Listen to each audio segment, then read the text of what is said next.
Okay, so with the cumulative competence system, I'm arguing that in language learning, strategies have to be preferenced as the main activity for the learner. And because the learner has the challenge of hypothesis testing or thinking about language while using language.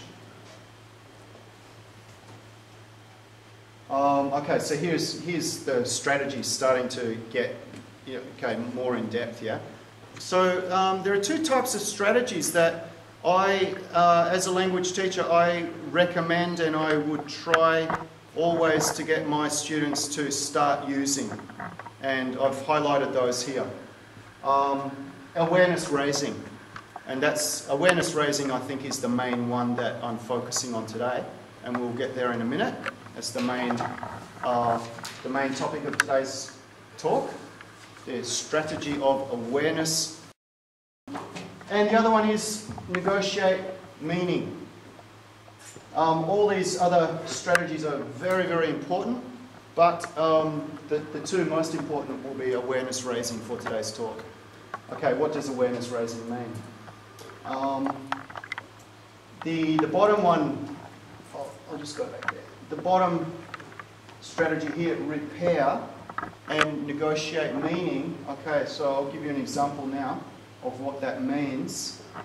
Basically, as you saw with the previous breakdown here, there was an attempt to repair, right? The non-native speaker attempted one time, what? 2 times, 1 hour a day, and 3 times confirming. So the non-native speaker was doing a great job of going through the process of hypothesis testing and negotiating, but the native speaker was a little bit lazy and it broke down. So here's what should happen. Basically, there's what's called a deficit of input. Deficit means not enough. In this case, the input is coming in, something wrong with it, it's deficient, there's not enough input, and there's a trigger, like a pulling a trigger. This trigger on a gun, we call it a trigger. This trigger starts a new process because they don't understand. It starts a new process, and the new process is negotiation of meaning. Which is what? Oh, that's the obvious one. Or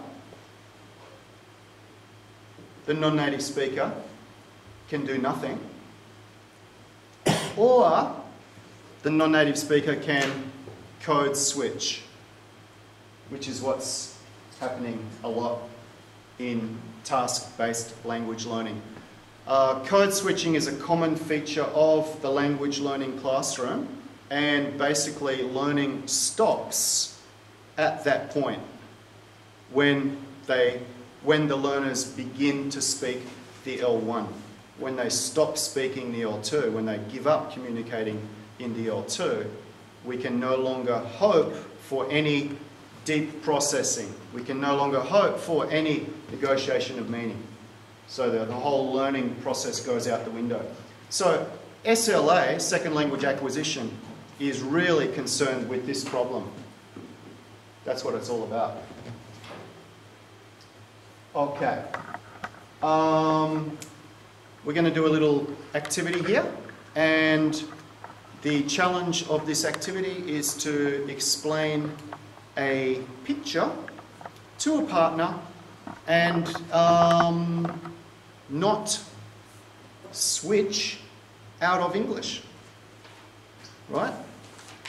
So switching just basically means changing from one language system into another language system.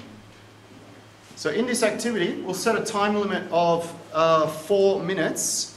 I'd like everyone to pair off, and I would like one person to face away from the screen and one person to look at the screen, because the next slide is a picture and I don't want you to see it.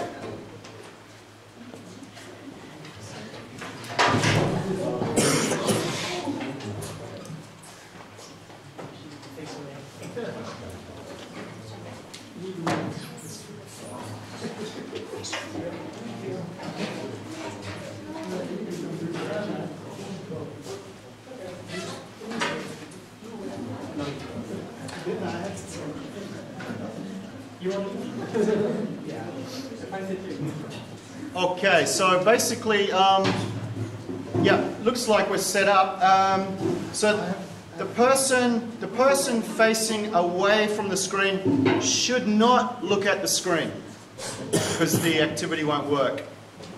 And what you have to do, the person looking at the screen, you have to describe the picture using the language without code switching, and describe the picture in enough detail that the person drawing the picture does a good job. Okay, the person here's the only problem. The person describing the picture should not look at the drawing. Otherwise, you'll just modify the drawing, right? But you can respond to questions. So imagine it's on the telephone. Imagine you can't see the drawing. Okay, are you ready? I'm going to change slides now. And you have 4 minutes. Okay. Please begin. 4 minutes. Might be too long. We'll see how we go. I might shorten it.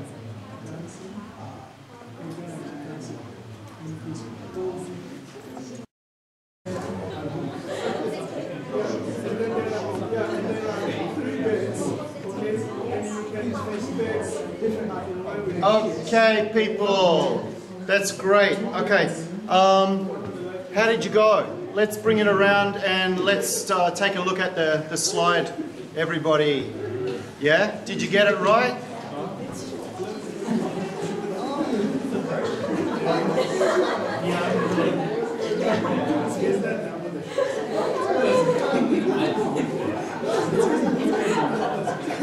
Okay. Okay, so some yes/no questions here, yeah? Yes/no questions, just with the same partner. Your feeling. Was this fun? Yeah? Was it real communication? Yeah? Was there a goal? Yeah? Did it involve real interaction? Yeah? Was it challenging? There was a challenge, right? Did it involve the use of grammar, the production of grammar? Some people not sure of that? Yeah. Yeah? You needed grammar? Of course you needed grammar. Yeah. Yeah. Right. Was the choice of grammar important for achieving the goal? Yeah. Okay. So this is an example of task-based language learning, okay? It's interactive, there's a goal, you needed grammar, you needed lexicon, you needed to negotiate with your partner, it was interesting, it was real. That's task-based language learning, okay?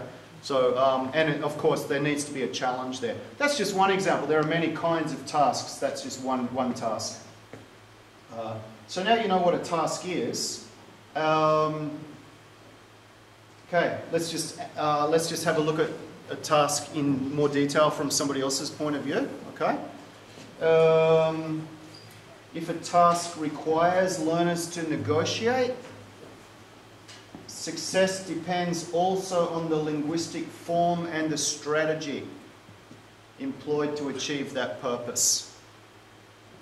So that is what the task should be pushing in the language learning classroom. Okay, it should be pushing negotiation because that's contextual learning, it's communication, and it should be pushing the correct use of grammar. If the grammar is wrong, you're not going to communicate the meaning correctly. However, big problem. Same author, Gass. If you get a Japanese learner and a Japanese learner, pre-intermediate, they learn each other's mistakes. All right? So you get one, and it's beautiful if you ever go to India, they say, and how are you enjoying your stay here, sir? And no, that was not a good example. Okay, the point I want to make is learners learn mistakes from each other. What do we do about that in the classroom? So that's where the teacher's job becomes really, really important. Basically, the teacher has to monitor students. And in task-based language teaching, the teacher has to walk around the room monitoring examples of incorrect grammar, and after the project, they have to be shown and corrected. Okay, here's an example of very low-level students doing a similar kind of task that you just did. Okay, I think everyone here is higher than this. I imagine you're all graduates. But here, this is a really cool example, yeah? A man is drinking coffee or tea with a saucer of the coffee set his in his knee. In him knee? On his knee, yeah. On his knee. So sorry, on his knee. And what basically through the negotiation, the learner arrives at the grammar they need to express the meaning. This is a learner helping a learner. Okay, but it can break down, all right, in the classroom. If you have a classroom of 30 students and they are all Japanese and 20 of them don't really care about learning the language, they don't really have a strong motivation to learn the language, this is what can happen. Okay? So basically the teacher is doing the top circle, pushing the students to produce language, as I pushed you to produce language to describe the teacher, to describe the picture. And it's meaningful. You had to listen and you had to draw the picture through communication. But the ultimate strategy in the student's mind is speaking Japanese, which is a strategy, if you think about it. Right? They stop speaking the L2 because it's difficult, and they switch into the L1, and it's a smart strategy for communication, but not for language learning. Right? So we have a clash here of the task of language learning somehow clashes with the task of communicating in daily life. In daily life, we will switch.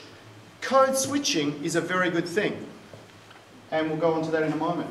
But basically, when the teacher pushes the student to produce the three: accuracy, grammar accuracy, awareness of grammar accuracy, complexity, pushing the grammar so that the student's grammar is getting better and better, and fluency, so that the student feels comfortable and smoother in pushing those.